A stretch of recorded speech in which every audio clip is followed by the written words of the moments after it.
Never expected to feel this way. Can't help but think it's a game you play. I've learned to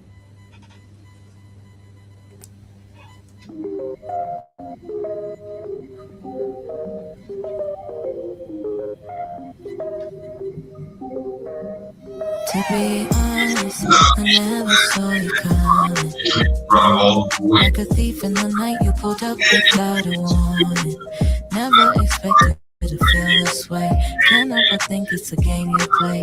I've learned to not get so easily swayed. Don't give up faith, I know I'm not brave anymore. Give me no understand what kind of hold you have on me.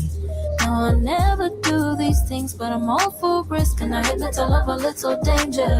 A familiar stranger, I could get used to our arrangement. Now you feel what I'm saying? If we're on the same page, then we can keep it low-key. Promise not to tell nobody. You'll be the only. Just promise not to leave me lonely. First place the trophy, so it's better you don't know me. So can we keep it low-key? Yeah, can we keep it low-key? How long, how long, how long till one of us wants something more? I say we ride the wave and stay far away from the shore. Don't wanna be grounded, afraid of losing what we have. I'd rather be surrounded, drowning in your loving. Me, I don't understand what kind of hold you have on me. No, I never do these things, but I'm all for risk. And I admit I love a little danger. A familiar stranger, I could get used to our arrangement. Do you feel what I'm saying? If we're on the same page, then we can keep it low-key. Promise not to tell nobody. Agwan, good afternoon, Grand Rising. Doing amazing today. Happy Wednesday. So can we keep it low-key? Can we keep it low-key? Promise not to tell nobody. You'll be the only. Just promise not to leave me lonely. Just place it too free, so it's better you don't know me. So can we keep it low-key? Can we keep it low-key? Yes, good afternoon. That is Zania Manasseh playing right here on the media of the 21st Century Blackout Fire Network. The name of the jam is Loki, and I hope you guys are doing amazing. 26 minutes past the top of the hour. Happy Wednesday. Wishing you a beautiful day for those who are just starting their day right now. And of course, it is already towards evening right here. It's literally actually a very beautiful day. It's sunny. And yeah, a beautiful weather. I love me some sunny days. And I'm dressed literally like the sun itself. Come on, please stop playing. But karibuni sana. Hope you guys literally are doing great, of course. And today we're going to be talking about some interesting conversation, of course, majorly about Kenya. What has been happening yesterday? The conversation was still mostly focused on Kenya because of the tension which the government thought that people are going to be turning out for the demonstration, and to turn up, actually people were just up for peace. People wanted to just continue with their errands, go to work on a normal day because they said it's supposed to be a normal day, but that's not what ended up being. So I'm glad at the end of the day there's no reports of shootings, tear gas, or anything, any chaos. At the end of the day, there's not been any such reports. But karibuni, today we're going to be talking about how now we can see the offer that was offered a few months ago, that is by Dangote, finally actually now coming to being. And of course, we have to look deeper into this because many questions, if you have some senses or some critical thinking, you should ask yourself why this is happening right now, which was my first question. Of course, it's a good move. It's something super amazing, and especially what we can see since the beginning of the war between America, Israel, and Iran, the effect this has actually had on African countries, which is a continent full of oil, and only just with few oil refinery literally companies. I'd say Nigeria is actually the major leading country, which has oil refining companies. But focusing on Kenya, I'm gonna take you back into a little bit of history, because back then we did have actually a refining oil company that was shut down in 2013. This was actually built in the 1960s. And of course, we're going to be looking at this because I've been talking about this issue of oil specifically in Kenya, and which which we see so many people have lost land, lives in a northern part of Kenya, to be specific, because there's a lot of oil. Literally, there is a lot of oil in Turkana, to be specific. So I've been sharing this documentary, of course, for so many times, especially the time we're talking about oil every single day. I did share a whole documentary on why actually Ruto was taking advantage of increasing the fuel prices. We saw how it's benefiting, of course, him and the other people. And we saw actually there's a company, after the closure of this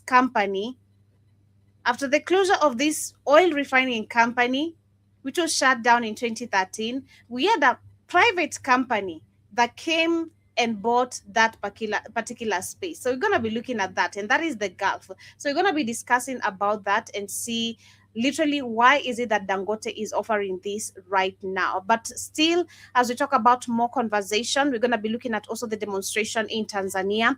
There's a bit of tension since last week. We've been having the police being deployed out, and that is because of the demonstration. Of course, the people, again, I do believe they're not okay. They're feeling oppressed.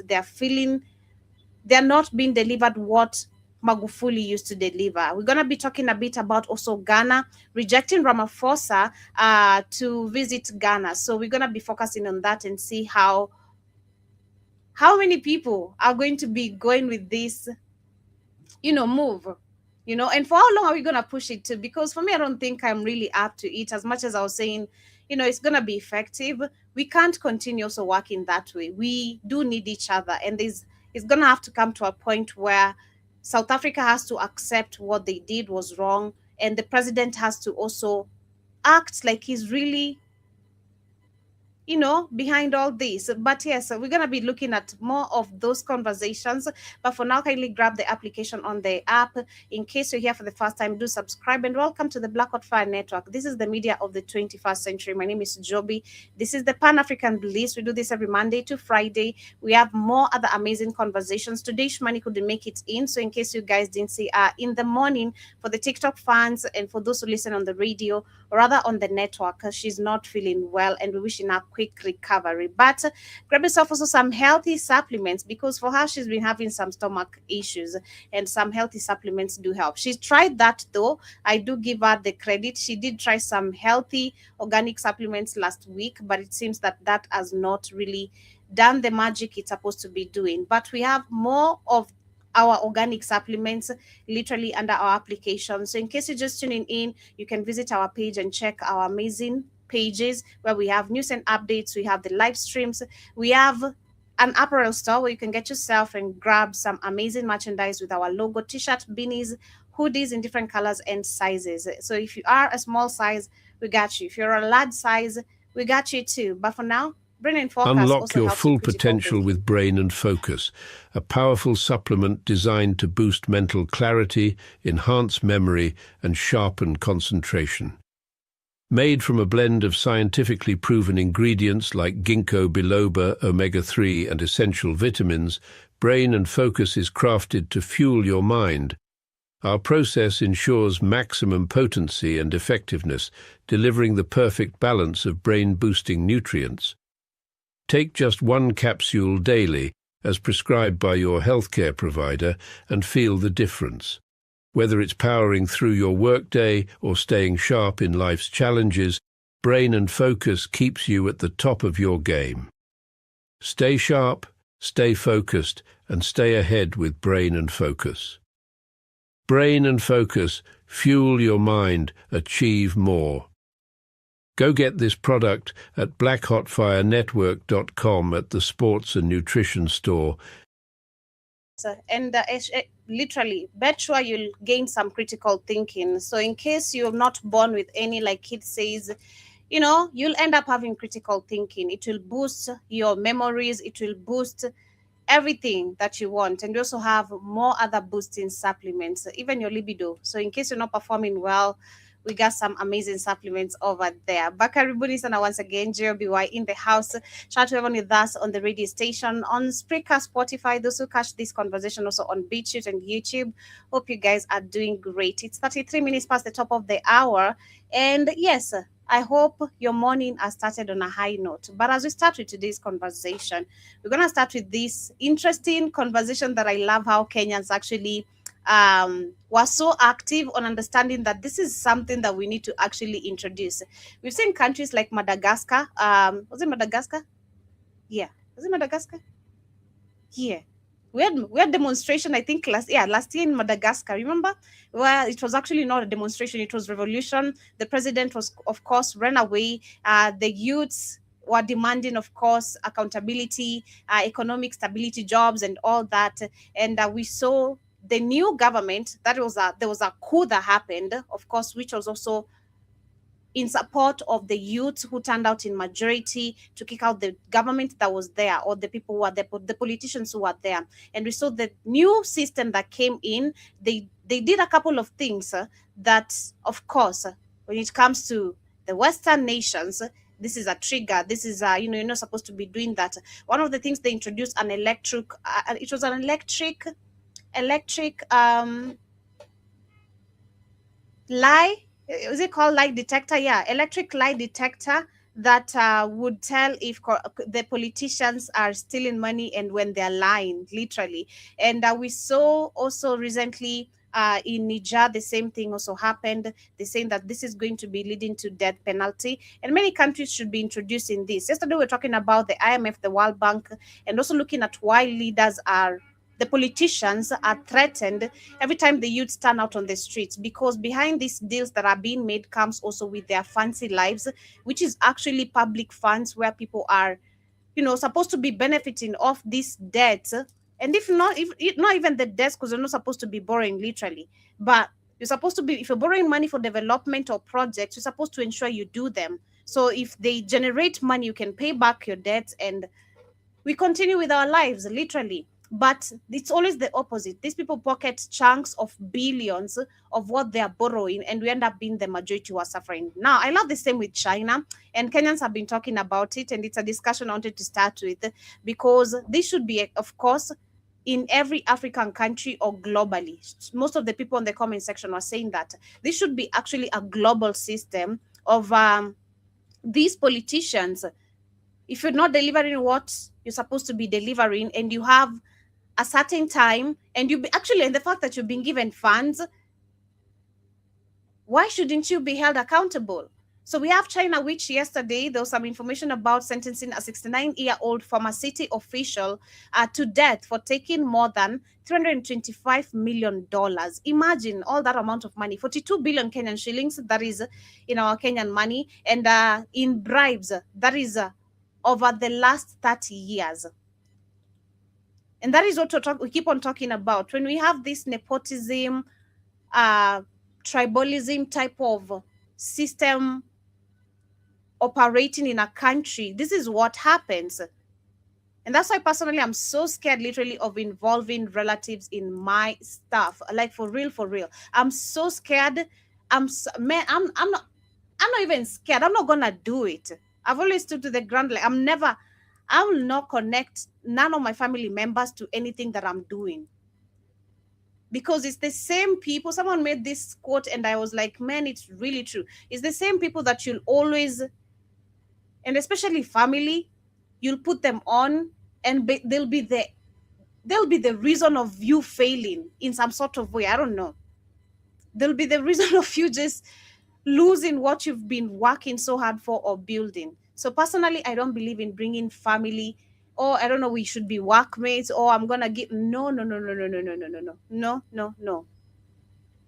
And that is the problem we have when it comes to this system, because it's actually also a system that runs within also us as a people, us as a citizens, leave alone even the politicians. I've seen that. I used to see that with my dad. He'd employ maybe my cousins or maybe some people he has a connection, maybe family, friends, and these people will come there and they don't do what they're supposed to be doing, or they start stealing.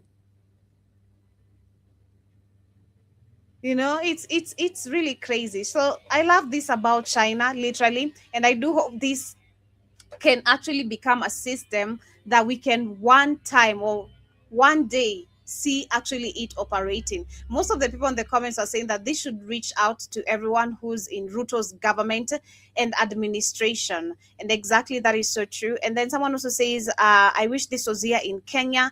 Someone says, I love how China doesn't play with corruption. And another person also says, Oh my God! It should be a copy and pasted.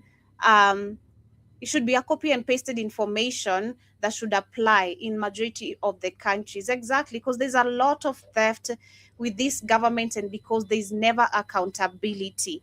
But moving on, we also have some more updates coming from Ethiopia. And this is about what we've been seeing, of course, most of the countries being pushed into.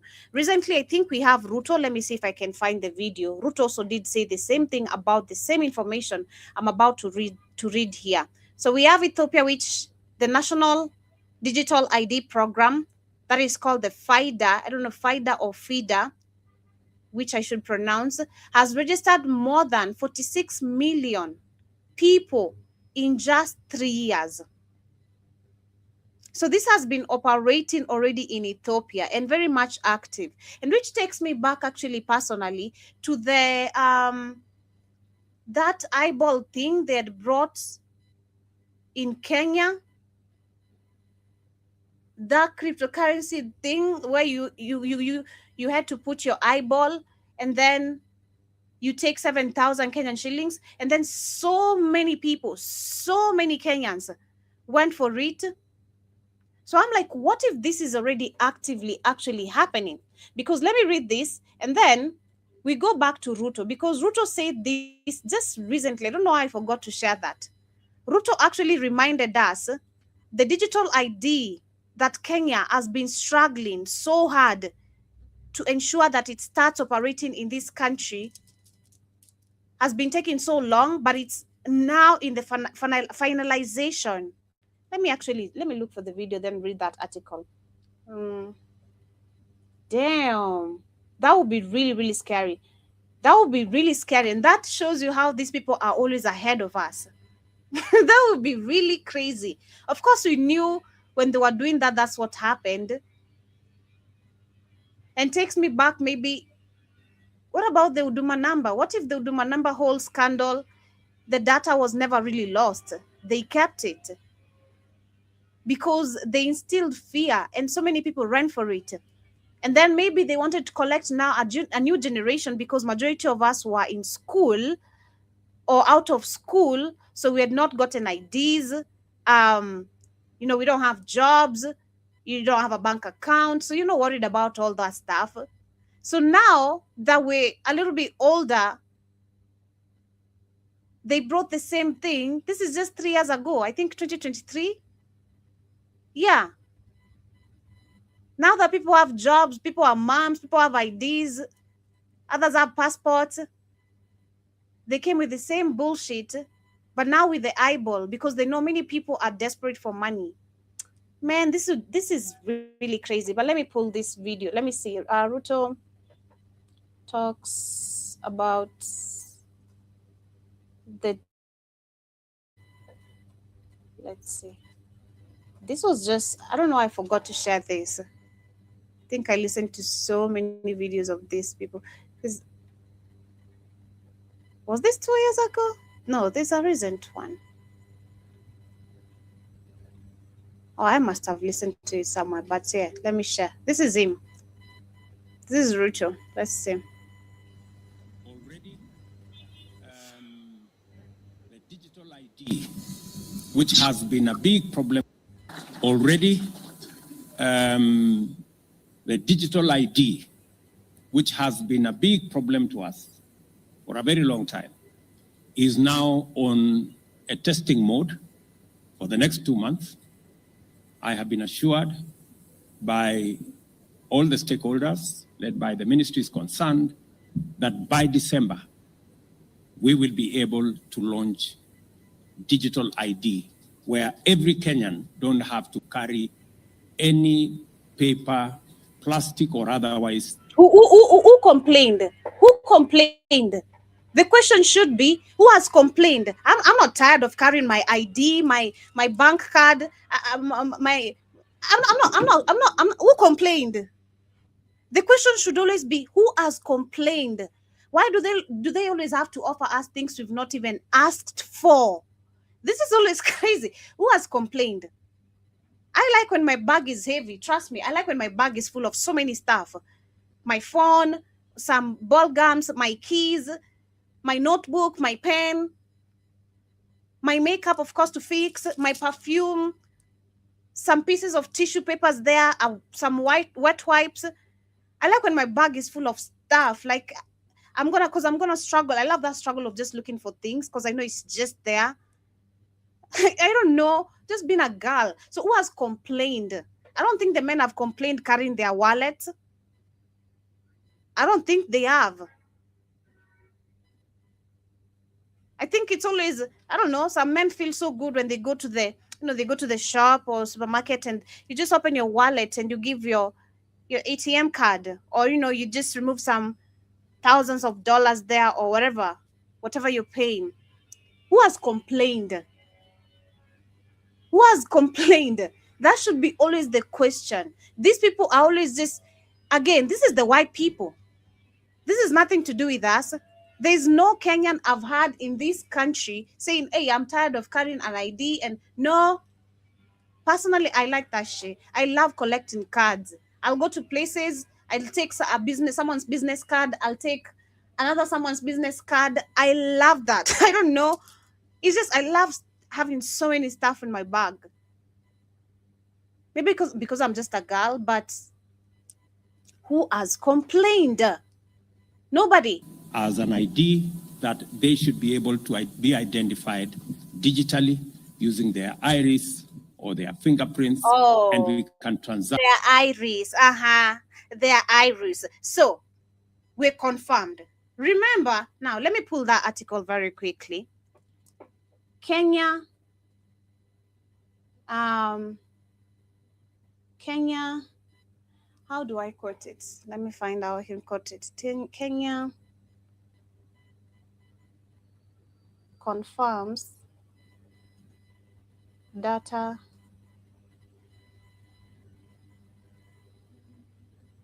deleted of the Kenyans.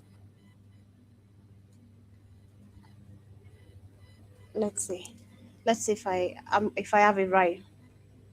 Let's see if I have it right.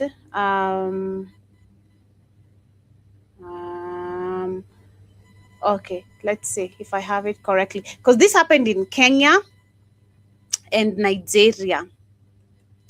Yeah, this happened in Kenya and Nigeria, and I don't know if Ghana. Yeah, but this is just super crazy. So you mentioned the iris. So let me take you just a little bit back. This happened in 2023, where we had a group of, what was it called? It had a name. WorldCoin, exactly. Let's see. WorldCoin.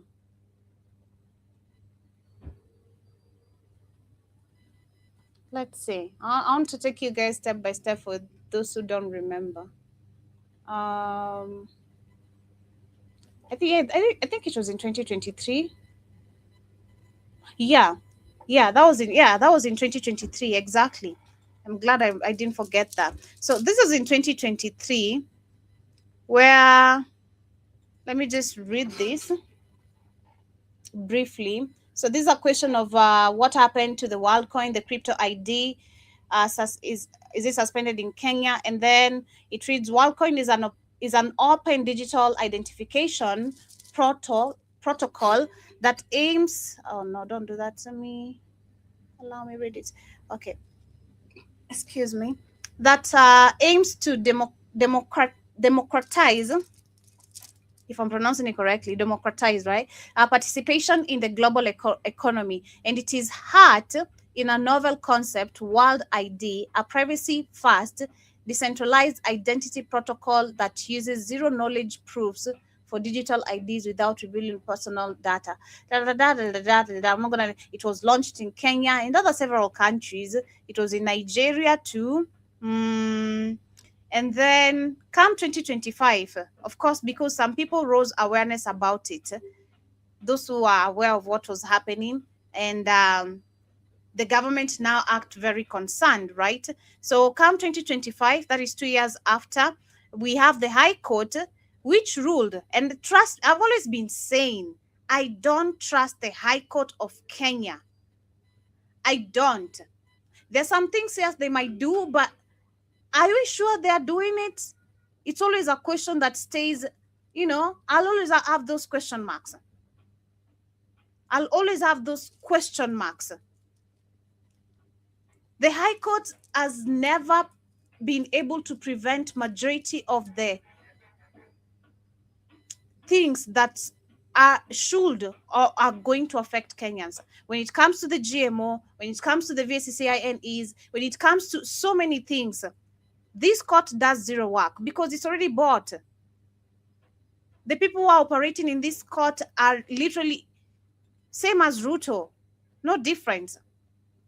So come 2025, the High Court ruling on Monday, that was in May 2025, ordered the WorldCoin Foundation to delete the iris and the facial data collected from Kenyans within 7 days under the supervision of the Data Protection Commissioner. Now, come 2026, did this really happen? Let's see. Just give me a second. Give me a second.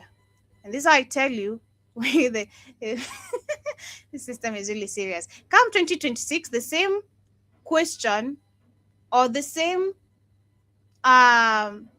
conversation is still being held.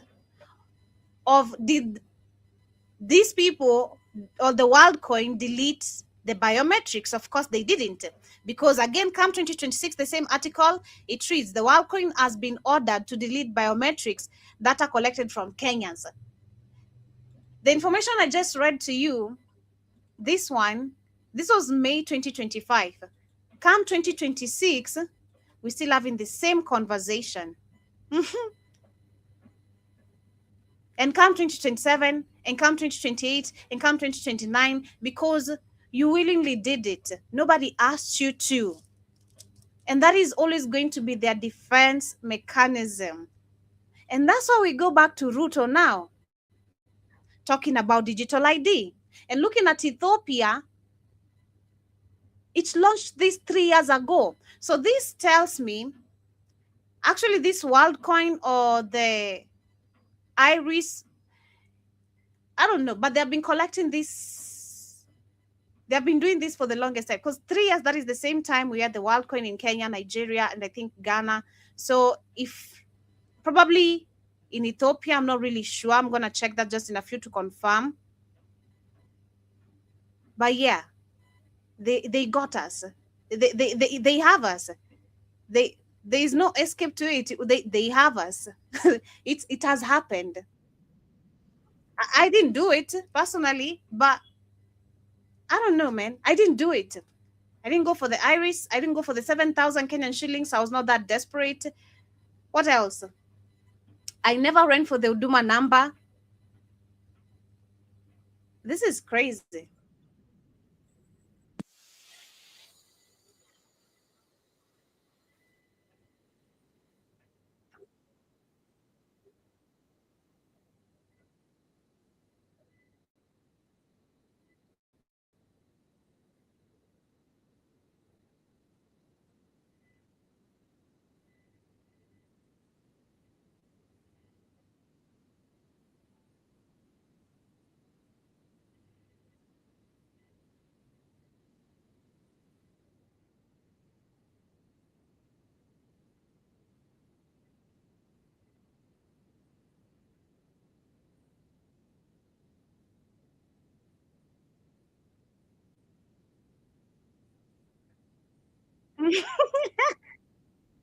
Do I have amnesia? I should take some brain and focus. Oh, no sound. Sorry. I should take some brain and focus formula just in case I forgot who I am. So, do you even hear what Ruto is trying to say? Let me repeat it. See, there's no sound. I'm sorry. Let me do it again. So you're trying to tell us we should move to digital ID so we can have all our information in one whatever, just in case someone forgets who they are. Unless I have amnesia, who forgets who they are? Even a drunk person, they still get to their house. They don't forget their house. I'm sorry. In case you forget who you are, we have some brain and focus. Please take that. What? Already, the digital ID, which has been a big problem to us for a very long time, is now on a testing mode for the next 2 months. I have been assured by all the stakeholders, led by the ministries concerned, that by December, we will be able to launch digital ID, where every Kenyan don't have to carry any paper, plastic or otherwise, as an ID, that they should be able to be identified digitally using their iris or their fingerprints, and we can transact without the necessity of people struggling to identify who they are. And the most... And we have some idiots clapping. We really have grown-ass men and women there clapping. You have someone telling you, in case you forget who you are. Are you crazy? Okay. The proudest part of it is that we don't have to spend the billions that we have spent on all the other manenos, as all of you know. Okay. Which manenos? What manenos? Which manenos? What are manenos? Which manenos? Man, Ruto, your lies have become too much. Okay, let's continue. The end of an era. It is the end. The arrival of digital identification marks the end of an era. It is the end of freedom, and it's the beginning of digital feudalism. Yeah. Trump is not who we need to be worried about. The real Ethiopia already suffers a lot, literally, from the point it is at. So now, man, I can't imagine Kenya being in that space. kings are the tech giants who rule over the digital world. A digital ID is not just an online copy of your driver's license. It is your entire identity contained and monitored in an online file. They will know everything about you. And when I say everything, I mean everything. This is the coming of a complete and total surveillance state. Everything you do will require your digital ID and will be tracked in your file. And you do not have control over this file. Your work history will be connected to your digital ID. Your financial transactions will be connected to your digital ID. No, we cannot accept this. Your browsing history, your text messages, your social media posts, your passport, your medical records, what you do in your spare time, your very behavior as a human being will be tracked to your digital ID. Your digital ID will be the key that unlocks access to your entire life. But if you misbehave, protest too loudly, Google search the wrong thing, your file will get flagged. Your key gets revoked and you get exiled from the system. It's the same thing they do to foreign countries that don't play by the rules. Cuba, Russia, Iran, North Korea. Just like them, you will be sanctioned. You will be cut off from the system. This is the future. For decades, we have been handing over our freedom in exchange for comfort and security. And the only way to get our freedom back is to do the one thing that Americans are not yet prepared to do. We have to give up that very comfort and security. Because a hard truth that many Americans are unwilling to hear is that you cannot build a new life until you are willing to walk away from the old one. That is so true, literally. That is so true. You know, it's true to telling us how our country is going to become a first world country. And you've not dealt with even Kibera. You're building affordable houses just beside Kibera. How is that making a country? What are we talking about? This is so crazy. But you can see now this is a push happening in many African countries. We have Kenya, our president talking about it. And you can see, of course, the data was not cleared and expected not to be deleted. We're going to keep on whining and talking about it as if this is a new thing when it comes to justice. Ethiopia, the same thing. By the time these people are going to wake up, it's going to be too late to understand what is happening. You think maybe you're ahead of the rest of the world or by having digital IDs, because there are so many people who are very miseducated. You know, they think that this is actually, you are way ahead more than other countries by being trapped. It's super crazy. But we also have more information coming from Ghana. where yesterday we had John Mahama. I don't know why I call him Malema. I don't know. I always call him John Malema. It's John. I think they have a similarity. That's why in the pronunciation. But yes, we had the Ghanaian president who rejected Ramaphosa's state visit request over the xenophobic attacks, and they're saying that this is deeply distressing for any African who cares about our continent. Leaders should not be populist. Leaders should lead through ideas, principle, wisdom, and foresight. Exactly, because also me looking at this, I looked at it in a very now deeper way. Because yes, boycott tourism, boycott all that. Yeah, it's good. It's a good punishment. But for how long? That's the question. For how long are we willing to do that? Because it's not like South Africa maybe doesn't have anything to offer to the rest of the African countries, to be specific, that they are collaborating with. They do. They do. So the question should be now, for how long?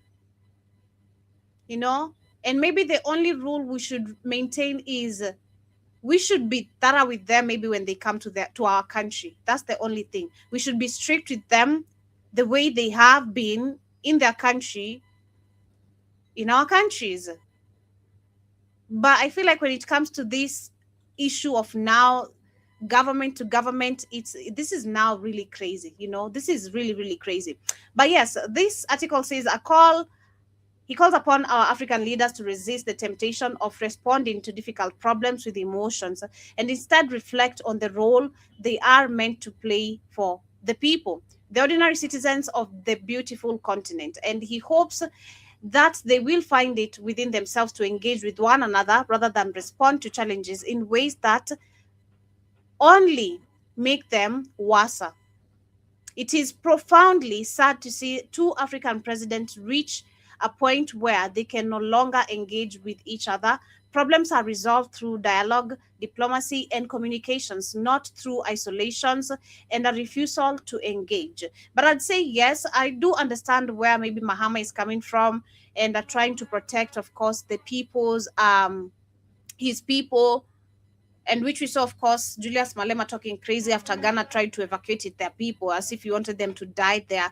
Ramaphosa has not been a man enough to actually admit that his country or the people are on the wrong. That is just a fact. So I do understand maybe some other African leaders from which point they are coming from. But again, yes, this is not a time for you as, hey, this is not like some small company. You're running a country, This is not some small company. You're running a whole country. You have millions of people who are waiting for your decisions, or whatever decisions you make. They're going to be large, effective to them. So no time for emotions here. It's either you be grown-ass men and understand that you can solve this moving forward. Ramaphosa be grown enough to apologize to the rest of the African countries and admit your people have been wrong. But no, that's not what is happening. It's like, again, who's the bigger dog? For what? For what? Because again, I love the way he started. It's like, if you think about this deeply, if you care about Africa, and if you try to look at things maybe from a further point of view, not right now, you'd understand that this is not time to respond actually with emotions. But he also adds that there is a fundamental difference between leaders, particularly presidents, and ordinary citizens who may be swept along by populist demanguery, if I'm pronouncing that correctly. That difference should be evident in the way our leaders resolve problems. Exactly what I said. And on behalf of the people they serve, leadership is not about rising above emotion, resisting populist pressure, and making decisions that secure peace, stability, and long-term prosperity. True leadership does not merely dwell on what has happened. It seeks to understand the root cause of the problem and resolve them in a way that prevents further deterioration. And that is the standard we should expect from these entrusted leaders that are leading our nation. And it is just important for Africans, especially those of us in journalism, scholarship, academy, and other fields, for serious of serious thought to resist inflaming already difficult situations. Our responsibility is to encourage dialogue, promote reason, and create an environment in which our leaders pursue lasting solutions rather than deepen divisions. Africa has too much at stake for us to allow emotions, populism, and political point scoring to replace wisdom, diplomacy, and constructive engagement. Our leaders should build bridges, not walls, because even the most difficult disagreement can only be resolved through a dialogue. So, literally, I do believe this is a time where these people need to talk. And then someone on the comment section says the problem is that the Ramaphosa is not coming out clean. Exactly what I said. Is not strongly denouncing xenophobia. So I do understand from which point actually African leaders with critical thinking. I do believe John Mahama. Hey, John Mahama has some critical thinking in him. I don't know. He might not be doing so right by the people right now, by the country. Of course, look at people are dying of floods right now. I'm not trying to prevent that. Ghanaians are being swept by floods. Heavy floods. I've not seen him address that. You know, they say they're going to tackle it, but yeah. But I do think he's kind of. I'm going to leave it at that. So, Ramaphosa, you just need to come clean. You need to come clean. Then someone also says true, and the lasting stability is always built on foundation to open dialogue. Exactly. Someone also adds that what has the South African government done to stop vigilantes and ensure a lawful resolution to the immigration crisis that is going on? If nothing, then there is nothing to engage. Ramaphosa and Ghana is right. I do agree. Literally, it's just literally the problem is just the president of the country at this point, because the people are looking at you and how you're delivering what, how are you approaching the situation that is happening in your country. You are supposed to be the one defending the fellow Africans in that country. But no, the only time you deploy police officers actually is when some Asian businesses are being attacked. You're not actually, you're saying that this is not xenophobia. So no, people are not stupid. That's just the fact. People ain't stupid. Stupidity, I think, was left somewhere else, literally. But people are not stupid. Moving on, we also have more news coming from Dar es Salaam, where, of course, since last week, like I said, that was on Friday, we've been having tensions because of the protests that have been planned by the young people. And they're saying that the heavy police deployment in the capitals of Kenya and Tanzania, that was yesterday. Also, yesterday, we had police officers in Tanzania out as suppressed planned and anti-government protests. And they're saying that in Kenya, a day commemorates of the 19 struggles. That is, of course, what we were looking at yesterday when it comes to the Sabasaba. And Tanzania protests were meant to call for democratic reforms following the disruption of October election. So people are still not satisfied, of course, with what the results that literally came out during the elections. And of course, the injustice. So many lives were left literally lost, and there's no justice. There's nobody to be held accountable. Samia Suluhu came boldly saying she's just sorry, and that's it, and nothing else. Man, it's crazy. Moving forward, we also have some few information. Not really a fan of the World Cup, like I've been saying, but this caught the attention because there's been two, I think, tension games for the last 2 days. That was yesterday. And the other day on Monday, we had, I think, is it called Ronaldo? Yeah, who their team lost, and then yesterday we had Messi playing and all that. But yeah, not really that the focus. We had Mbappe, of course. Some of you know Mbappe. Jamus, I do believe you know Mbappe. Karibu Sarah. We had this lady who said that, and I don't know what really happened, because these conversations always find me when it comes to racism. These conversations of football and racism, they always find me unaware. The only one I know is of, if you saw, we had Aisha Speed. we had those white people who are calling him a monkey, and he was like, man, this is just crazy, you know. I love the fact that he's, you know, strong enough to not take it in, and that is just so beautiful, because we're like, man, we know we know the story. And I believe the fact that he came to Africa, whether some people want to say he was paid or not, he learned so much for him to believe some bullshit that people, you know, have been putting out there about us as African people, you know. But yes, we had Mbappe, who this lady referred to him as a colonized Cameroonian. So let me see the whole story where it actually came from. So this article says that in an open letter, Kylian Mbappe, disgraced uh, senator, I can't pronounce her name, claims that the reason she is angry at him was because before the game, he made comments about having to put his hands in shit, huh? And that by shit he meant he'll have to face her. I think face her. I think that's what he meant. I don't know what he really. Yeah, but racism, and I love the fact that just to make the long story short, she was arrested, of course, because of our racist comments, because that is super super racist. It's always crazy how they look at us. Her racist comments made her lose her job. Now she's gonna be facing, I think, a year in prison, according to what I saw. Yes, she's supposed to be facing a year in prison. Let me see. Yeah, I think she's gonna be facing a year in prison from another article I saw earlier today. But yeah, we have the now main conversation, which is about Dangote Refinery project that is supposed to be built in Kenya. And the question is, will Kenya be able to maintain this? Will Kenya, our corrupt government, are we going to benefit from this?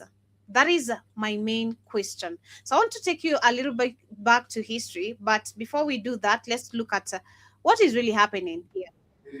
The company of Aliko Dangote confirmed on Tuesday that a new East African oil refinery backed by the Nigerian billionaire will be built in Kenya.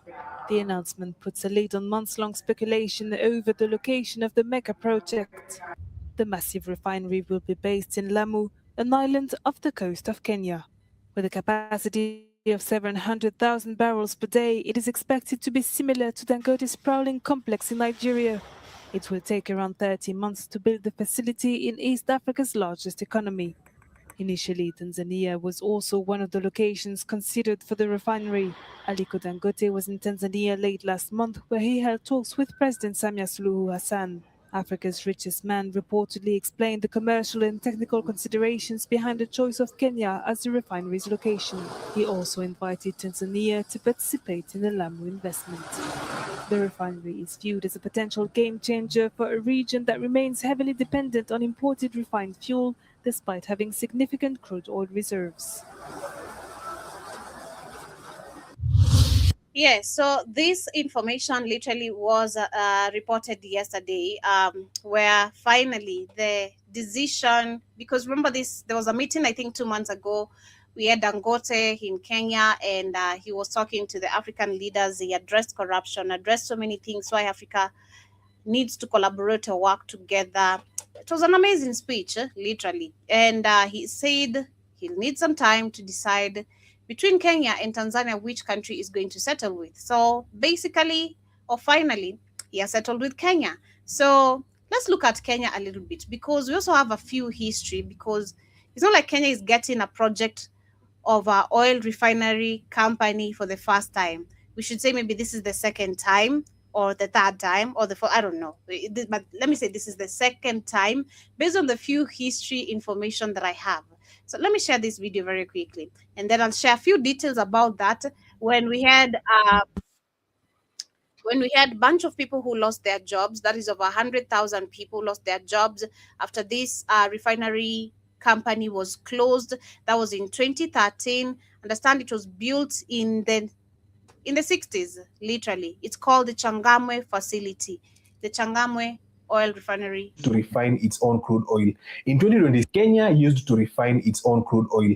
In 2026, we are out here competing with Tanzania, begging a Nigerian billionaire to choose us. What happened to that one we already had in Changamwe?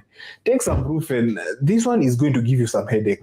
Kenya took full control of the Changamwe refinery in 1983 from BP and Shell, who had built it in the 1960s. Now, pause on that. Of course, we know the history of Shell very well. I know we don't need to go to all that. We know who controls Shell. We know the history of Shell, especially very well in Nigeria. Does that ring a bell? Where we had so much damage that was done, witnesses disappearing, so many families and rivers were destroyed, which is still very much effective till to date. And on repeat, and on repeat, and on repeat. But let's continue. To supply petroleum to the entirety of East Africa. At its peak, the Changamwe refinery processed 80,000 barrels a single day. Things got even better in 2022. Tallow oil struck crude in Turkana. Kenya is officially an oil nation. From Turkana, exactly. So the fact that our country had already a refinery oil company that was built in the 60s, and of course by Shell and all that, but yeah, and then we have oil in our country.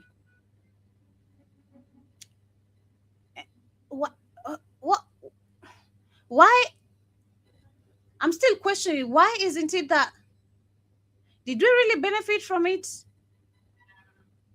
And the benefits we made, where was the development of money put in? I'm just trying to understand, because where?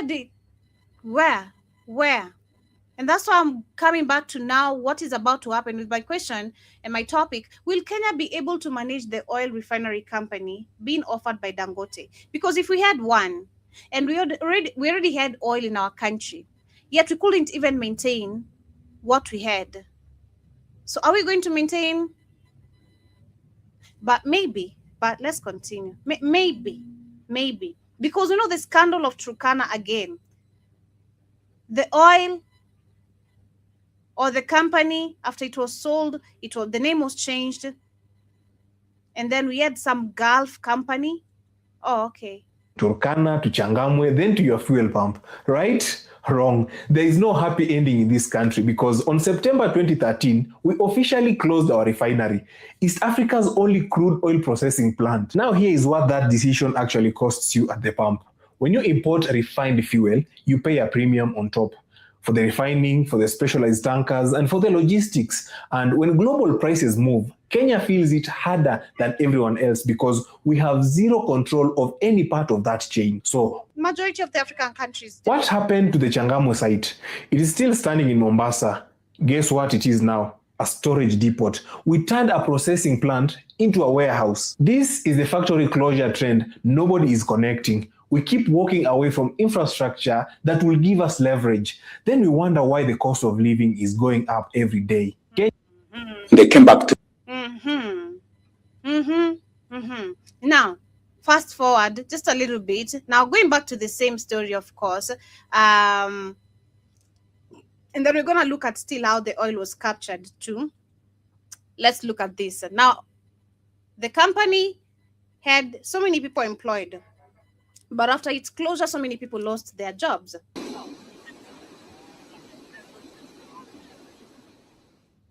Over the last 12 months, the Kenya Petroleum Refineries Limited has come under serious scrutiny following disruption in its operations, which has led to frequent fuel shortages. The refinery, which has been termed as in... So the question is fuel shortages, yet we have fuel in Turkana. Okay. Inefficient and unreliable, has been blamed for the high cost of fuel in the country. Fuel marketers claim that the obsolete plant has pushed up fuel pump prices by 3 shillings a litre. These allegations have resulted in calls for the closure of the refinery. The employees of the plant have, however, protested the move and have taken their plight to the highest office in the land, head of state.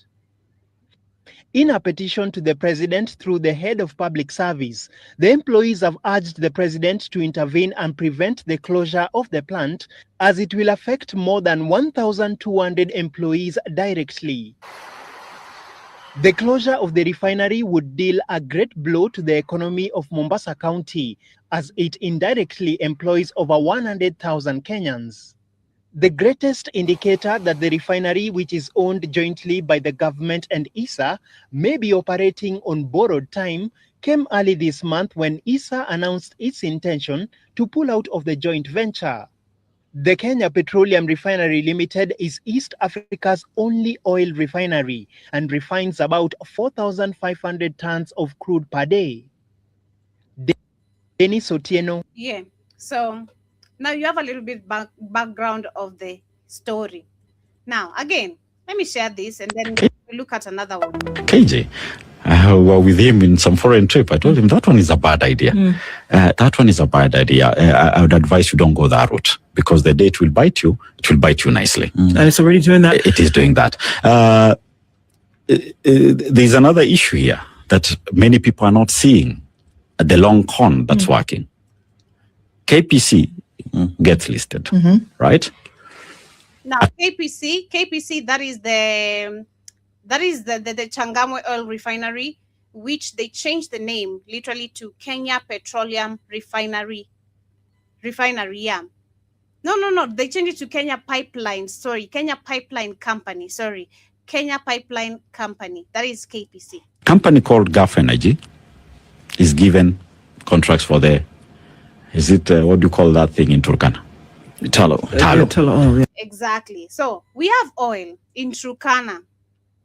So, oh my God, this is just so crazy. I don't know. We must be having some, I don't know who we're dealing with. I don't know what these leaders are, man. It's crazy. But anyway, yeah, we have a lot of oil in Turkana. These politicians themselves do fight. Who is going to be in control? We have a lot of oil. I think there's another one also that has been discovered, but that guy is yet to say the place because he's scared of the government. When we had the fuel prices going crazy, there's someone who actually, it was on TikTok. He's like, man, you guys are crying about fuel and I have massive fuel here. He said that I'm scared if the government discovered this, I'm going to be kicked out of my land. I'll be kicked out of my land. But yes. So we have the Gulf, which is in control. We remember I did share a story about all that history, how they took over. Okay. Right? And then you guys are not seeing what's happening. Some refinery is proposed in Tanga without the host president even being aware of it. Yeah. That was a decoy. So that the following day, Dangote comes and says, no, I was not interested in Tanga. I was interested in Mombasa. KPRL is your target. Revamp it. Gulf Energy again gets the contract because your crude oil cannot be transported below 40 degrees. That makes it quite expensive, right? So let's refine our crude in Mombasa, right? Who has taken over? Gulf. Gulf starts producing, but you have to blend your crude with sweet Brent. Yes. From elsewhere to make it, otherwise you'll have too much of wax content, which is bitumen. Yeah. Therefore, the economies of scale will not work in favor. Once they start doing that, Gulf gets a percentage of imports for crude, and figures will start being channeled out of the amount they're producing per day. And then the refinery, as usual, will go down. And Gulf will have to be, during maintenance, will be told to import now white product, which is finished product, equivalent of what they've been churning out, to a KPC that they technically own. Right. So it's just business remains in the family, essentially. The whole thing now, at some point, the refinery again will die as we do things in Africa. But now Gulf will be the one importing for their quota of what they were producing at the refinery. It was a one long con. But these things come out, I think, at the times that they do, then... By then, it's too late. It's too late. You've signed a 50-year deal. For you to reverse it, you know how contracts are done in Kenya. I give you a contract knowing I will not honor it, and then I'm forced to pay you. Time doesn't allow us to go into the I read the news so that you don't have to. And by the way, we are discussing a refinery in Tanzania. The two of you. Yes, we are not discussing a refinery in Kenya or Uganda. We are discussing that we're going to have a joint refinery in Tanga to benefit all of us, because that refinery is going to take on board the oil from DRC, the oil from Kenya, the oil from South Sudan, the oil from Uganda, and we will just need to build a short pipeline from Tanga to Mombasa, and the finished product will use the pipeline that we already jointly own with Uganda. So all our assets become profitable. But you need a longer term view, to see it than just a short term, Yeah, so longer term view is where you've signed deals that will not... Hey, there's always an agenda. That's what I've been suspecting this whole thing from the beginning. Nah, it's not giving. It's cool, but something ain't something in, Something ain't something in. And the dots are being connected slowly. So this refinery oil company was supposed to be set in Tanga, that is in Tanzania. And you can see how many countries, he's mentioned very well, how many countries actually would benefit off this. Not just Kenya, not just Tanzania, but majorly East Africa. East Africa. But on this other end, there's some deals that, it's crazy. There's some deals that were already done by the previous regimes, which are very much effective. It's crazy. This is super messy. Country by country, and that is why President Museveni was saying fragmentation is also part of our enemy. That is why some people broke up the East African community, because they didn't see the benefit of the bigger market. They were just looking at individual countries. As if he sees. He's talking as if he sees. So the benefit of unity. That is the where we are at the moment. And it is different because we've all learned our lessons. The policymakers, like myself and President Museveni, we can see with clarity where this should go. Industrialists like Dangote here, they too can see. And AFC right here with us, and all these other good bank people, they also appreciate that. Good bank people. So it also takes me back to, is it really Dangote fully funding this, or is he also being backed up by some white people? Who is really fully funding this? That's another question. Every statement has, I'm so smart, please, I'm so smart. Every statement, there's something to just speak on what these people say. Who is really funding this? Exactly, the good bank people. Who are the good bank people? Oh my God. Who is funding this Dangote oil refinery project that is happening in Kenya? Because also looking at the wealth, again, if I have to take you back to Dangote's history, he's not just the richest Black African, whatever in Africa. No, it's not coincidence. Go back to the history of his family, who the father is, or even great-grandfather, I guess. Look at the history, what the family used to do, and how he ended up being a rich African man, So,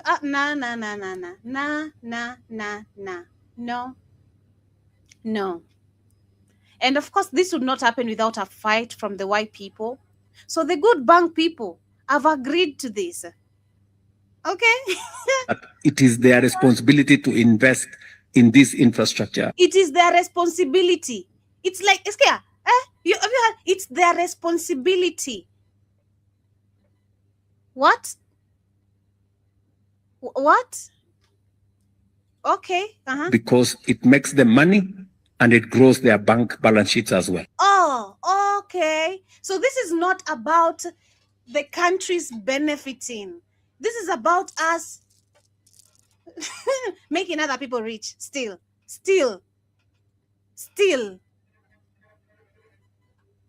This is, oh my God. What? I'm going to repeat that statement again.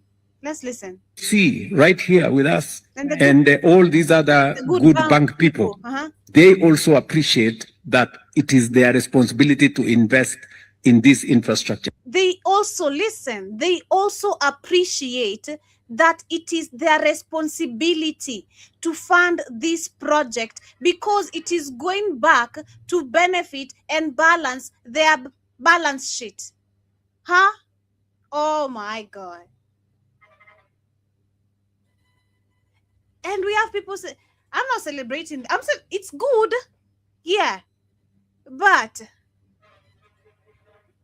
I think I've become too smart to look at so many things from so many angles. You won't tell me something and I won't overthink. Man, I'm an overthinker. For real. I've accepted that. I personally know that. I'm an overthinker. I am. I overthink stuff. I'll overthink. I'll put questions and answers in between those, whatever I'm overthinking. I'll ask and answer myself. And I'll still find answers. Because I'll have to make a good decision in whatever I'm thinking about. So God damn, this is so crazy. Because it makes them money. We didn't even pick these statements when he was making this speech. And it grows their bank balance sheets as well. Thank you, President Ruto. Wow. Kenya just pulled off a move Tanzania. My good friend Aliko Dangote is in the room, or right there. We have an infrastructure project for the development of an East African refinery. Dangote tells me that it's going to cost anywhere between $16 billion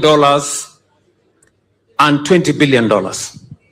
That East African refinery facility, is an investment that the government of Kenya, the government of Uganda, the government of Tanzania, we have agreed that we want to develop a facility that is going to assist us with our fuel products.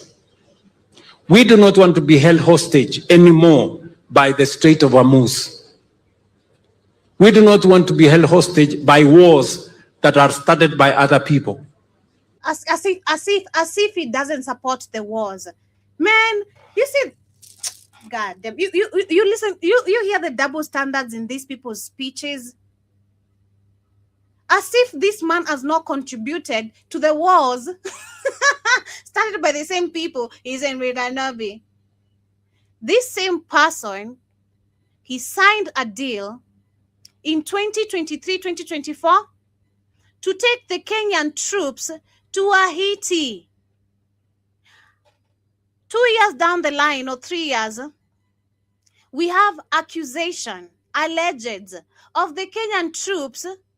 Of course, they have not done anything, but they were raping women and children. And because the Haitians, of course, were mad, the media decided to quote, the Haitians were begging the Kenyan troops not to leave. No, they were angry. Because number one, we go back again. Fast forward. Or way back forward. I don't know. But going back to literally what happened that time, we had demonstrations, you guys. Remember, we had demonstration from Haitians in America. We had demonstration from Haitians in Kenya. We had demonstration from Haitians themselves. begging Kenya, the Kenyan government, Kenyans, please do not do this. Please do not support America in this. Please do not. Oh, but the same person today is concerned about not wanting to be involved or affected by countries that have wars that have nothing to do with him, in his words, right? The same person, he has the RSF leader in Kenya who has a citizenship and a passport. The same person is working together with the UAE to smuggle gold, allegedly. I don't want to be kidnapped because I've seen the kidnappings have become too many. People just being bumped into.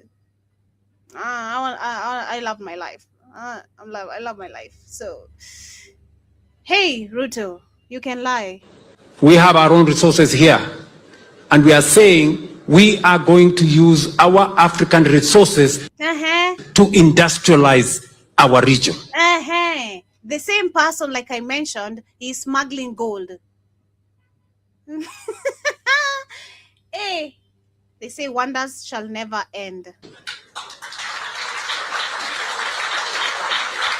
And that is why we have asked Aliko Dangote here to do a research. We have the port of Tanga, we have the port of Mombasa, we have the port of Lamu, and the rest in between. Wherever they will find the most suitable location. From our perspective, because the crude pipeline was going to Tanga, we thought that is the best location. But we will not dictate to Aliko Dangote and the investors. But we will not dictate to Aliko Dangote and the investors. Hey, if you don't have it now, forget about it. If you just don't get it, forget about it. Like for real. This company probably is coming with some conditions. Bet it's gonna come with some conditions, and I wonder which kind of conditions. I'm just so curious to know, figure out. But I bet it's gonna come with some conditions. Bet. And probably this might affect, yes, Mombasa again. Maybe the Mombasa people might be affected in a way. I'm not really sure. I'm not good at I can't predict that. But I'm just so curious to see, because there's terms and conditions about this. Well, we have the good bank people. Oh, and again, they're being called the investors. And they're supposed to benefit so that they can balance their sheets. Okay. All right. Let's continue. And then I'll switch from this because Ruto is giving us too much tea that we had not picked from these videos. I want to also tell Aliko and all the other guys, this is how they tell on themselves. Man, these people don't, this is how they just tell on themselves. You're just blankly telling on yourself. Oh my. You are not going to invest alone. Governments are also going to invest so that when you make the money, we also make the money. Right? And we are going to invest so that we can de-risk that investment. I am going to use resources from my National Infrastructure Fund to invest in the refinery so that we can share in the profits that come and we can assist our private sector to... Boom. Mic drop. There we have it. There we have it. Literally. There we have it. Oh, the good bank people, the investors. Oh, the private investors. Mic drop. Come on, Ruto. What's more? De-risk the investments they are going to put in these projects and make those projects viable and make them cost effective. So, this project is not owned by, is not going to belong to East Africa. This project, yes, it's going to happen in East Africa. It's going to be controlled. The benefits that come off this project, And bet, of course, it's the oil from Africa, from all those countries still. Remember, Uganda said has a lot of oil to offer, which of course they started drilling all that shit. We're talking about Turkana and so many regions in Kenya. I do believe we still have some oil. Okay, leave alone that. Let's see. Tanzania, is there oil in Tanzania? Is there oil in Tanzania? Let's see. No. Oh, okay. No, it doesn't have oil. Okay. No. Oh, and of course we have Congo.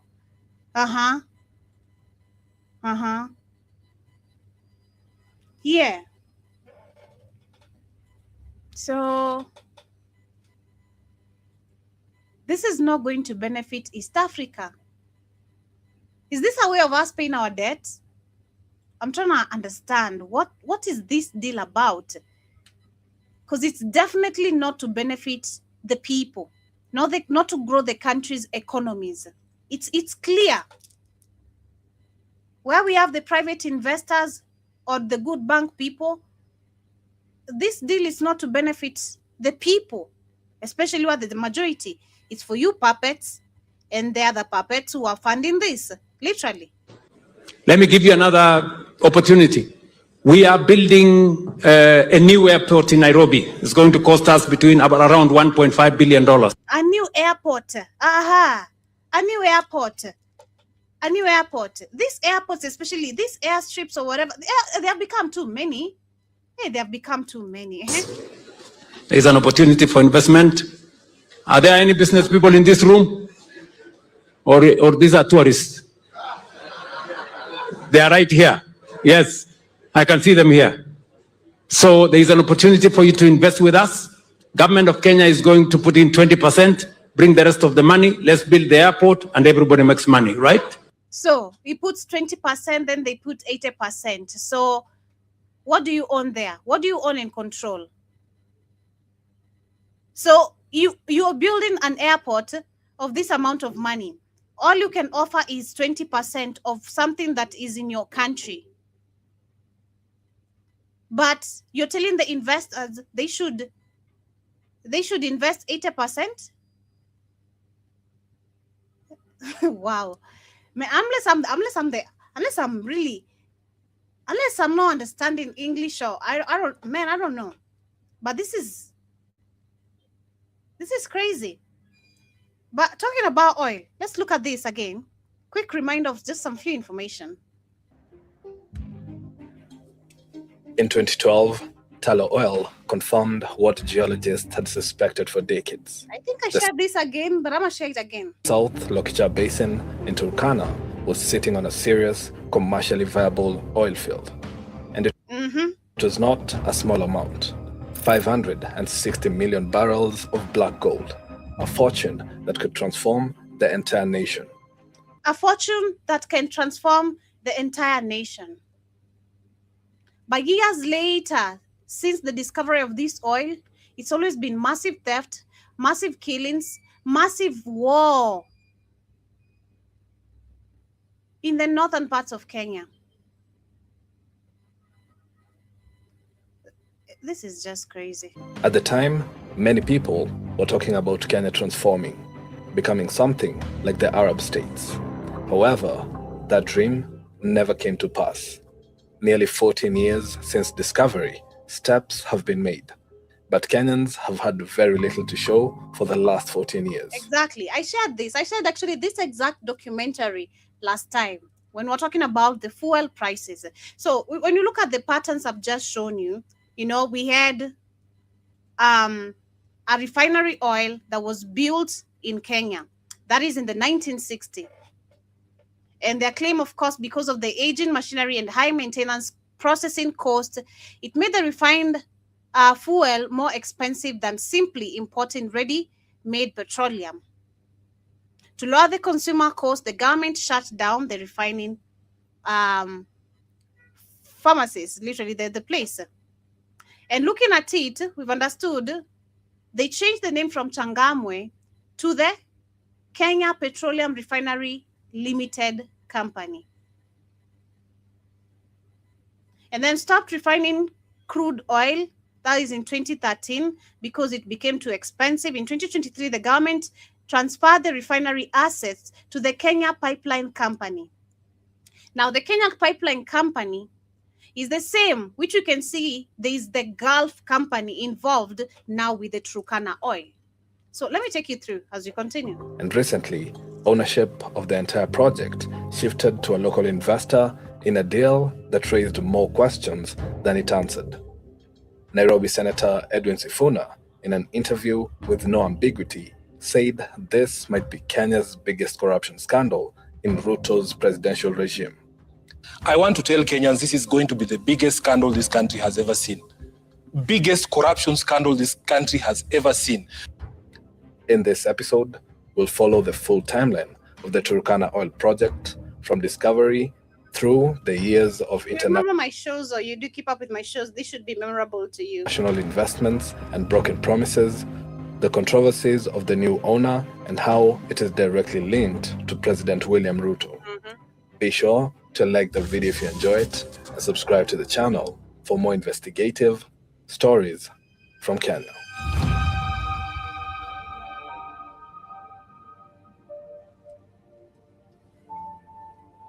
The initial excitement was real, and it was justified. Over the 4 years following the discovery, the joint venture drilled over 40 wells across the South Lokichar Basin. Tullow Oil held 50%. France's Total Energies held 25%. Canada's African Oil held the remaining 25%. The crude tested as light and relatively sweet, the kind refineries prefer. On the surface, all the ingredients were there for a historic windfall. But beneath the optimism lay a problem that would quietly shape everything that followed. Turkana crude oil is extremely waxy. Its wax content sits at around 40%, which means the moment this oil drops below 40 degrees Celsius, it stops behaving like a liquid, it behaves like a candle. To move it 895 kilometers to the coast, you need a continuously heated pipeline that would cost at least $3.5 billion. It would be expensive, but Kenya was not supposed to fund it alone. The plan was a joint venture with Uganda, which had its own waxy oil reserves in the Lake Albert Basin. By splitting the cost, the project became financeable. Then Uganda made a different choice, routing its pipeline through Tanzania, cutting Kenya out entirely. The original study showed Mombasa would have been the cheapest, but the Kenyans have not put it on the table. They have said they don't have the land and the facility for that. So they have retained Lamu. Uganda says the route through Kenya has many security risks. This is mainly because of proximity to troubled Somalia, which is home to Islamist militants responsible for terrorist attacks in the region. The investors needed a new global partner to make the numbers work after the Uganda betrayal. But no major player would commit billions without one thing first: an approved field development plan. A formal government-signed roadmap that lenders could rely on to structure financing and de-risk the project. While they waited for approval, the joint venture tried something smaller. In 2018, they launched the Ali Oil pilot scheme, not commercial production, but a proof of concept. Roughly 2,000 barrels a day, heated, sealed in insulated containers, and hauled by convoys of trucks from Lokichar to Mombasa. Then, in 2019, Kenya made history. Its first ever crude oil export, 200,000 barrels sold to a Chinese buyer for approximately $12 million. Pamoja na vijana wameniambia kwa hii mafuta ya EOPS hiyo kamuguu tungetaka kupata. Exactly. This is why I had a problem with it, because I had the same conversation. It was just recently. I don't know, it was about, I think it was about steel resources. The same talk of always saying that some resources found in a certain county should just benefit, and not even the people. It just benefits the officials of those county because they allowed you and gave you the permit to go and dig and mine. It's always crazy to assume that resources found in a certain county, it's like they don't belong to that country. So it shouldn't benefit the people. This should remain among us politicians. And that is what is going to happen with this crude. I'm not trusting this bullshit of Dangote. Trust me, I'm not. I think that is too much enough information to understand what is really, really happening here. It is enough. And Kenyans understand. Kenyans are not dumb. Kenyans are not really dumb.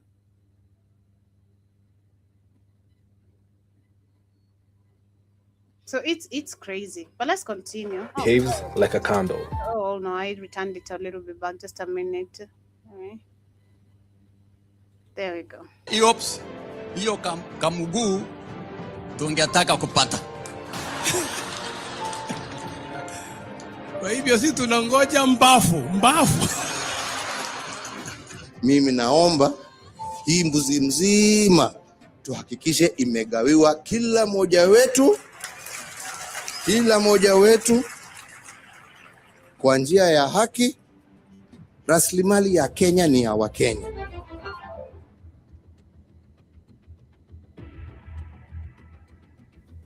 In December 2021, Tullow Oil submitted what should have been the final document in Kenya's oil journey, their own failed development plan.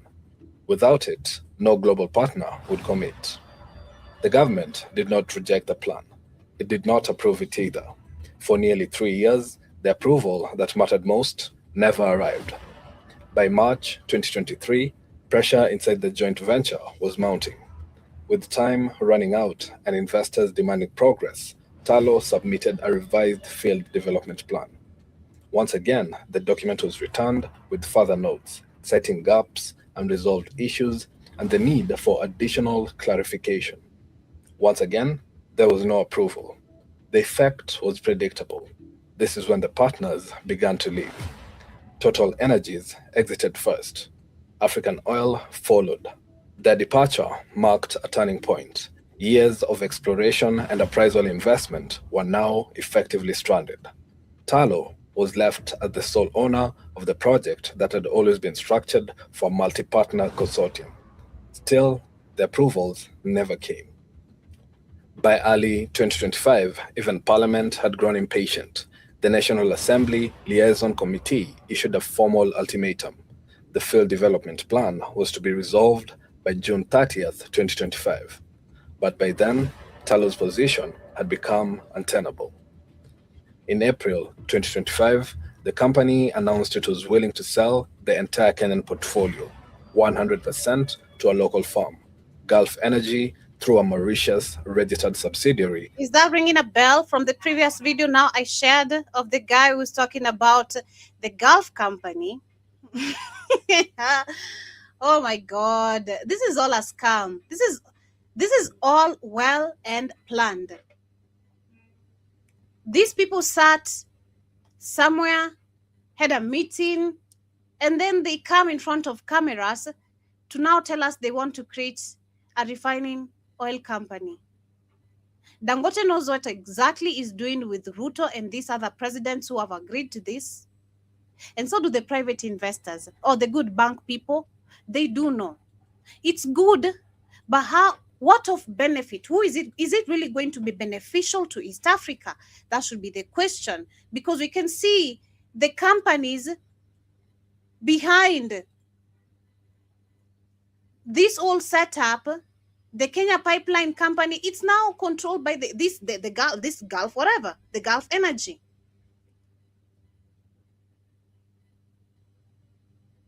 No. Called Oron Energy Limited.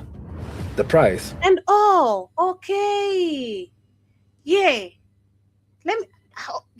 This rings a bell of the article I read some time back this year about the Tanganyika and how these people are about to destroy millions of lives with these crude pipes. I think I read an article and we saw already the damage that was being done. Wow. Okay. Was $120 million. $40 million changed hands immediately, the remaining $80 million deferred. payable only if future milestones were met, stretched across installments running all the way to 2028. For a project on which more than $2 billion had already been spent, the discount was staggering. Then Senator Edwin Sifuna sounded the alarm. His words were not diplomatic. I want to tell Kenyans this is going to be the biggest scandal this country has ever seen. Biggest corruption scandal this country has ever seen. Because, Yvonne, you have a situation where the operator or the oil company that has been given the go-ahead to do this FDP, you see changes in its ownership within a matter of days before the FDP is approved by the Ministry of Energy. And to understand why it matters, you need to understand who Gulf Energy actually is. Gulf Energy is not a new name in Kenya business. Through its subsidiary Gulf Power, the company operates a diesel plant selling electricity to the national grid under a long-term contract with Kenya Power. If you followed our episode on why Kenya has the highest electricity cost in Africa, you already know the controversy. That controversy had already reached the Senate. Private, you had Ruto mention private investors? Yeah. And isn't our Kenyan company, some shares been sold to some Kenyan private, to some private investors? Of course it has. Haven't our tokens went up? Of course they did. They reduced them, but it doesn't change anything. It still goes back to the same position when he sold the company and how the tokens literally just started rising. It has not changed a goddamn thing. 2023, the Senate Energy Committee summoned Gulf Power over those electricity costs and asked a direct question. The officials were also hard pressed to unravel the mystery behind the official owners of the company. Some of the owners of this garant include the former PSs, the former CS of Energy, and some very prominent Kenyans. That's why you'll not be wanting to mention their names here. Are you telling us it is that company is still Kenyans hiding in Mauritius? And why is it necessary for them to hide in Mauritius? I may not be able to answer that question, sir. Senators accused him of concealing facts to protect powerful individuals. The legal purchaser is Aron Energy Limited, created specifically for this transaction and registered in Mauritius with Gulf Energy acting as its guarantor.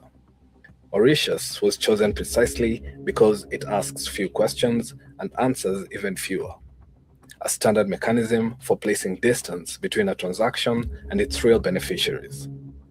But despite the layers of offshore structure, there was one link that could not be obscured, one that connects Gulf Energy directly to State House. Gulf Energy's chairman is Francis Kouame Njogu.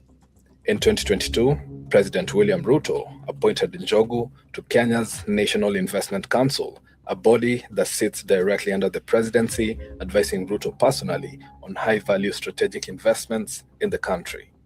And according to reporting by Africa Intelligence, this proximity was not incidental. The reporting states that the Ruto administration played an active role, that the government effectively imposed Gulf Energy as the buyer on tallow oil. Now, look at what happened next, and pay attention to the sequence. On April 28, 2025, the sale of Gulf Energy was announced. On November 5th, 6 months later, the field development plan was approved. The same stalled approval that had driven Total Energies and Oil Africa to write off their Kenyan assets to zero and leave the country. The approval that tallow oil had chased across 3 separate submissions and nearly 4 years of waiting. It arrived within months of the assets changing hands. Then, on November 24th, 2025, the government executed a first addendum to the production sharing contract and rewrote the terms of Kenya's share of its own oil. The cost recovery ceiling was raised from 65% to 85%.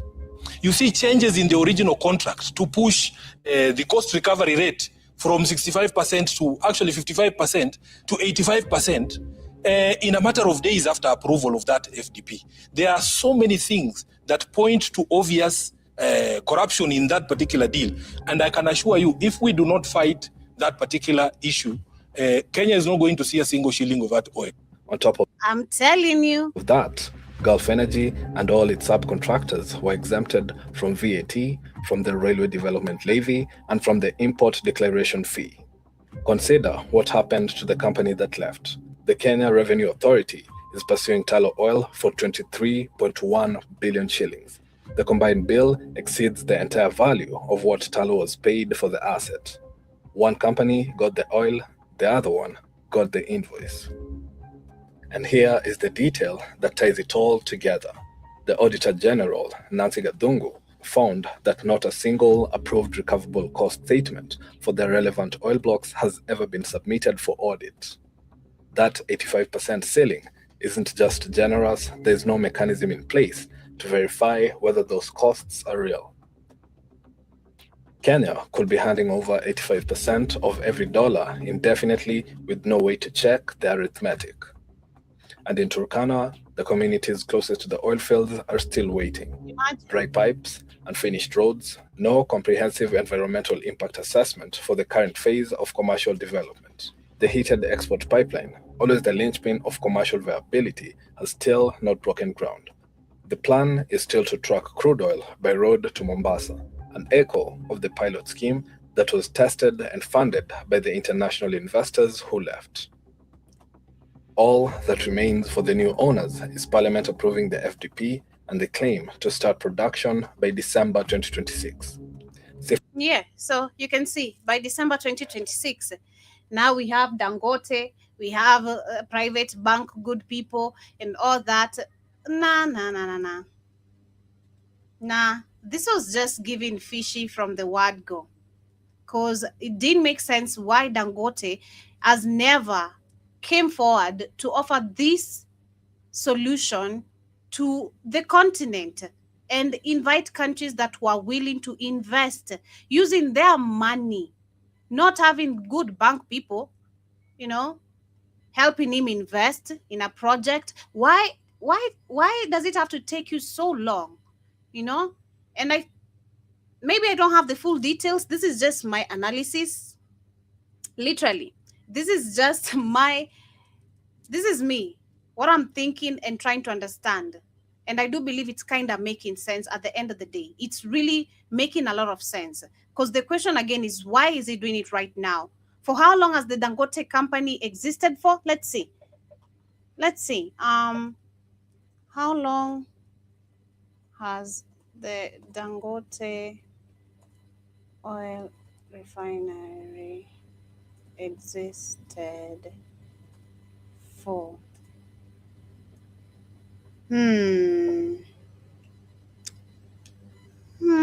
Lies. Really? Lies. Google is lying to me. 2.5 years. Why is Google lying to me? Google is lying to me. In Nigeria. Let's see.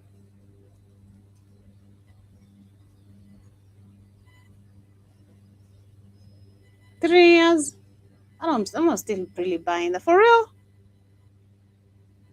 Dangote Petroleum Refinery has existed as a physical facility for about 3 years. Construction took 7 years.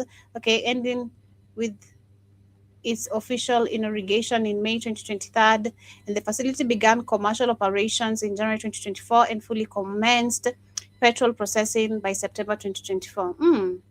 The construction started in 2016 and then in 2023. Okay. Yeah. But still, I'm always with the still. Trust me. I'm still forever with the still. But let's wrap it up with Dr. Mombi as we hear her opinion, what she had to say about this, for entertainment purposes only. This is for entertainment purposes only. Because how can you explain these things? So now Dangote has come out and said that he actually prefers to have his oil refinery in Kenya, in Mombasa, and not Tanga, because Mombasa ports have deeper sijui channels or whatever, and Kenya consumes more oil, and we're a bigger economy. How embarrassing, huh? And when I tell you your president hates you, that he wants to rob you of your inheritance, you guys think I'm getting emotional. I mean, this is just such an embarrassing series of events. Like, this is crazy. So last week or the week before, Dangote, Museveni, and Nabi meet. Nabi announces that there's going to be an oil refinery that's built in Tanga. He wants to be a regional hero. He's even invited to be the first president of Kenya to ever speak at the Tanzanian parliament. What? And so he announced it on this global stage at they're taking business to Tanga, whatever. Kenyans got pissed. That thing trended for days. Well, it looks like Dangote heard or read or saw or whatever. I'm telling you, I keep telling you guys, our voice has power. It might be the only power they think we have, but our voice has power. It changes policy. It changes national decisions. It cannot be ignored, no matter how much these politicians want us to think we're at their mercy. Yeah, so Dangote has said, it makes more sense for me to build this mega refinery in Mombasa. Over to you, President of Kenya, Nabi. I think they played him. Ebu, let me know what you think in the comments below. I think they played him. And guys, I don't know. It's just like our inheritance has returned. There's another friend of mine online who's saying that maybe Dangote knows that one time is real. Nah, Dr. Mumbi, sorry. I think you kind of lost it a little bit in some things, but it's okay. I understand you. No, I'm not taking none of this. I'm not. That's just my stand, but I'm not gonna say that's the end of the discussion of this particular topic. We'll keep on digging more to see conditions, because there are conditions and terms. They are there. Where we are, the good bank people, of course, they are there. They are so there. So, shout out to Kenya for earning itself a whole oil refinery company. Let's see how it's going to benefit us, our economy. How is it going to boost us?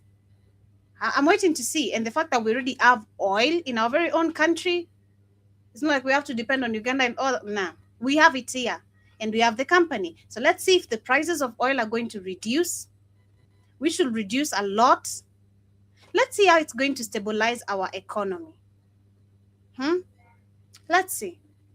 I'm waiting. Like, I'm really eager to see the change. Like, so eager. I'm here for it. I'm so here for it. But shout out to Jiba Jaba again. Thank you so much for joining me this morning. Says his body language spells bullshit. I know Ruto is such a liar. Oh my God. Shout out to Joe Mosquito once again, saying, what's the cupcake Ramaphosa done now? Ramaphosa should just be a man enough to apologize. That's just what he needs to do, because having this president also having a back and forth, that is so embarrassing also to the rest part of the world, and of course what South Africans did was embarrassing globally still, don't get me wrong, but he should be a man enough to stand and say, hey, my people are wrong and I stand on behalf of my country and the people and refuse this behavior. We don't condone this. But this man just was talking nonsense. He was just talking nonsense, literally. There's nothing that he said that was important that other Africans felt like, hey, we feel protected. At least he tried to stand by us. No. As a matter of fact, he added more salt to the injury, saying, no, this undocumented. It's nothing to do with the documentation. Your people have been xenophobic because, and it's evident from many angles. Lack of education. I mean, look at the level of illiteracy there. Look at the level of theft. And yet they have the audacity. It's always, again, the audacity of accusing other Africans of theft.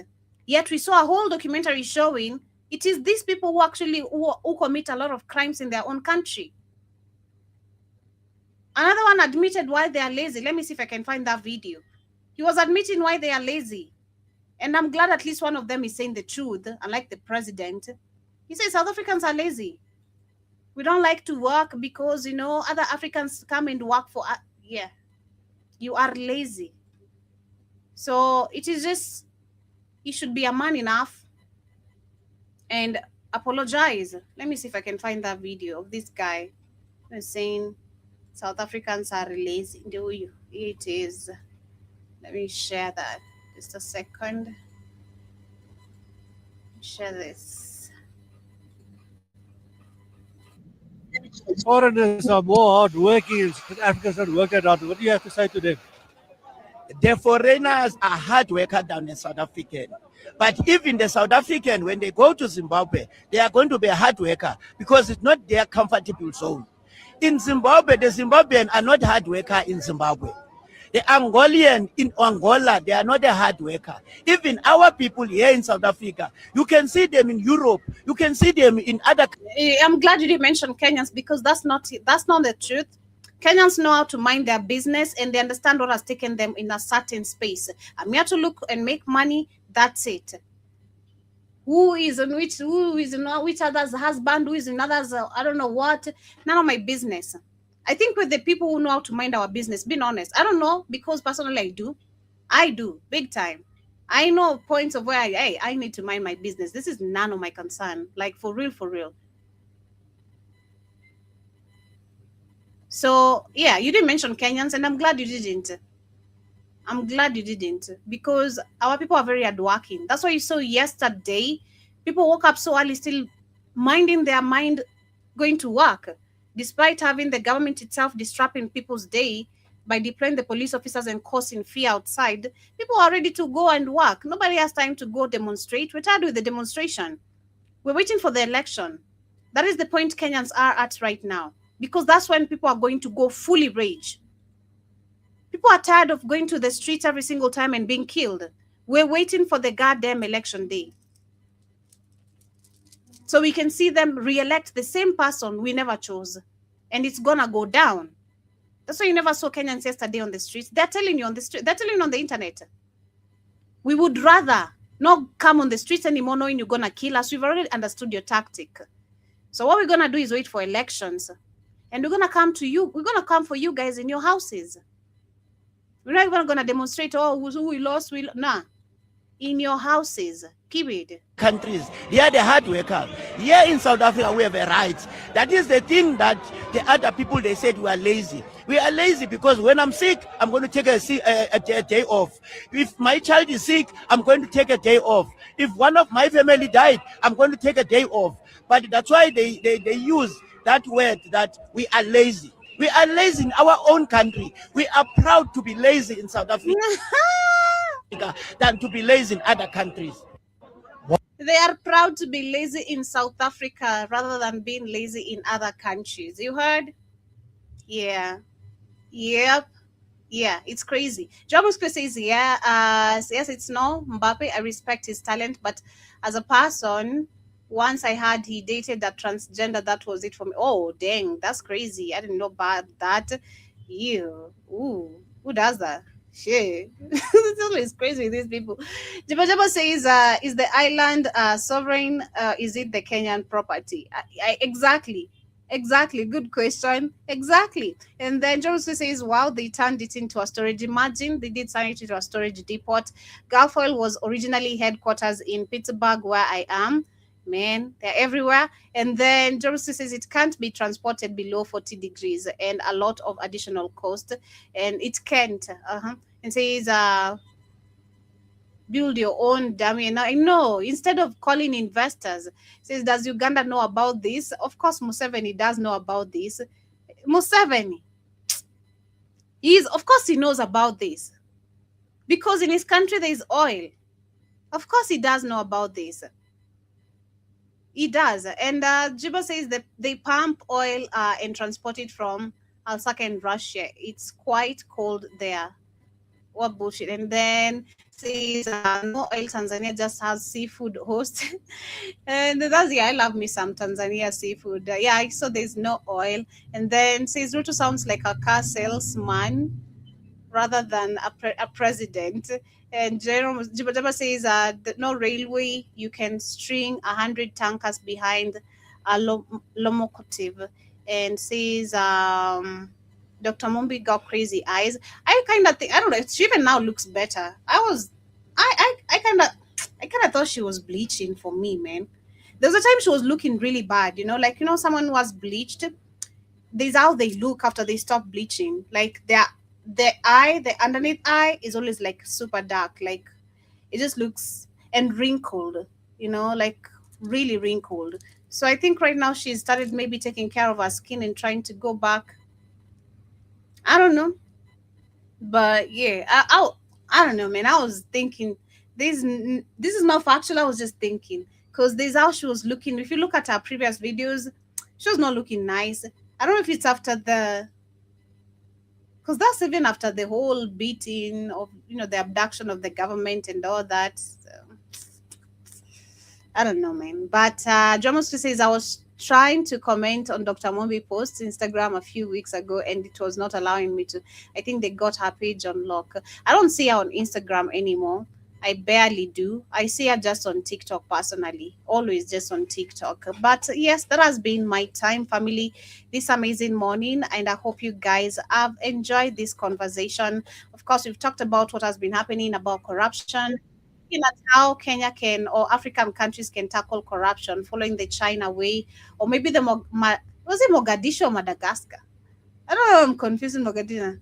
Madagascar. It was Madagascar where we had the lie detecting device for corrupt leaders who are stealing as well.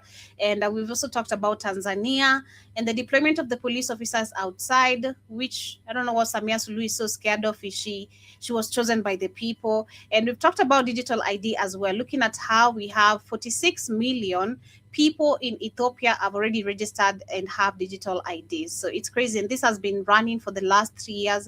And then we've seen Kenya also has been pushing towards the same thing. Ruto explaining how our iris, for those who give their data willingly, is going to be used, of course, for this digital ID. Ramaphosa, who should be a man enough and apologize. We've also tackled a little bit of course, more of now the refinery oil that is being built in Kenya, which personally I do not trust that converse. I do not trust it. I do not really trust it. But have yourselves a beautiful rest part of your morning. Remember, you can grab the application on the Google Play Store. Blackout Fire Network is the name with that fire sign. We are up and available if you are an Android user on the Google Play Store. If you're using an iPhone, you can subscribe or stream using our website link.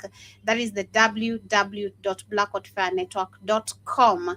And also for those who are on Spotify, Spreaker, shout out to y'all. And for the beauty people too as well, thank you so much. For those who are with us on YouTube for the first time, do hit that subscription button, share and like and comment with your family and friends. We have an active Cash App as well. You can support us in any way you can, tafadhali, just to keep our lights going and to keep me paid, manze. Life is tough, I'm telling you. Life is really tough. So please, any amount you send, it does really boost us big time. We have the Cash App, that is the $ Mr. Blackout Fire, or rather on the page itself, if you download the app, we have a donation page, just the last page of the app itself. You'll find us there and you can send it through PayPal or Cash App, whichever you prefer, however the app allows you, literally. So have yourselves a beautiful rest part of your morning and remember to stay healthy. We have amazing supplements as well. Let me share one that you can get and we'll be wrapping it up right there this particular morning. Beetroot, nature's powerhouse. Packed with vitamins, antioxidants and nitrates, it's known to support heart health, boost stamina and improve blood circulation. Our beetroot is naturally grown and harvested at peak ripeness. The roots are cleaned, dried, and finely ground to preserve their rich nutrition content, giving you all the benefits in one pure form. Add 1 teaspoon of beetroot powder to your juice, smoothie, or water, or take it in capsule form as recommended by your healthcare provider. Beetroot helps enhance endurance, lower blood pressure, and keep you feeling energized and balanced all day. Fuel your body with the natural power of beetroot. Stay strong, stay healthy. Go get this product at blackhotfirenetwork.com at the Sports and Nutrition Store.